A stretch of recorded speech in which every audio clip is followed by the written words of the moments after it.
Halo, selamat pagi. Hari ini saya akan menjelaskan sedikit terkait modul manajemen bisnis di PLDP 3 angkatan 15. Manajemen bisnis merupakan serangkaian proses, praktek, dan keputusan yang dilakukan untuk mengelola operasi, sumber daya, dan kegiatan bisnis dengan tujuan mencapai tujuan organisasi secara efektif dan efisien. Tujuan utama manajemen bisnis adalah meningkatkan kinerja bisnis, mengoptimalkan penggunaan sumber daya, dan mencapai keberlanjutan jangka panjang.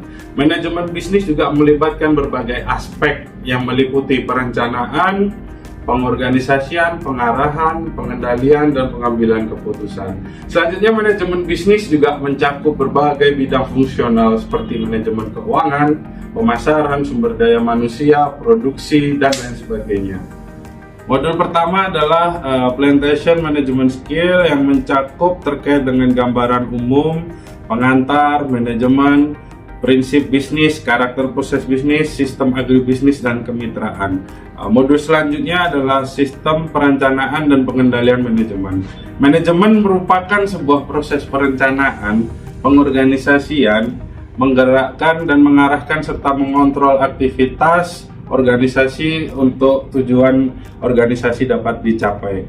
Perencanaan dapat diartikan merupakan sebuah proses pemilihan dan menghubung-hubungkan fakta serta menggunakannya untuk menyusun sebuah asumsi-asumsi yang diduga akan terjadi di masa depan untuk kemudian merumuskan kegiatan-kegiatan yang diusulkan demi tercapainya tujuan perusahaan yang diharapkan.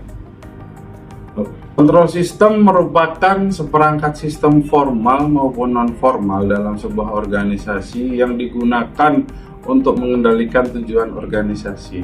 SPPM adalah sebuah sistem yang terintegrasi antara perencanaan, proses strategi, penganggaran, pencatatan akuntansi, pertanggungjawaban dalam menjalankan organisasi, ya untuk supaya perusahaan dapat mencapai tujuan secara efektif dan efisien. Fungsi tool ini adalah untuk membantu manajemen dalam mengarahkan organisasi untuk tercapainya tujuan yang telah ditetapkan.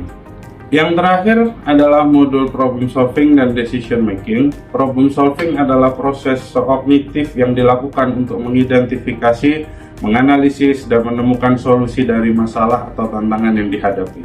Hal ini melibatkan pemecahan masalah secara logis dan sistematis dengan tujuan mencapai hasil yang diinginkan atau mengatasi hambatan yang menghalangi pencapaian tujuan dari sebuah organisasi. Pengambilan keputusan merupakan sebuah proses memilih alternatif terbaik dari serangkaian alternatif atau keputusan untuk mencapai hasil yang diinginkan. Pengambilan keputusan melibatkan evaluasi, informasi yang relevan, pemikiran kritis, pertimbangan risiko, dan nilai-nilai pribadi untuk mencapai keputusan yang dianggap paling baik atau optimal dalam situasi yang diberikan. Mungkin itu saja yang bisa saya sampaikan dalam modul ini. Terima kasih banyak atas perhatian Bapak dan Ibu sekalian. Bye-bye.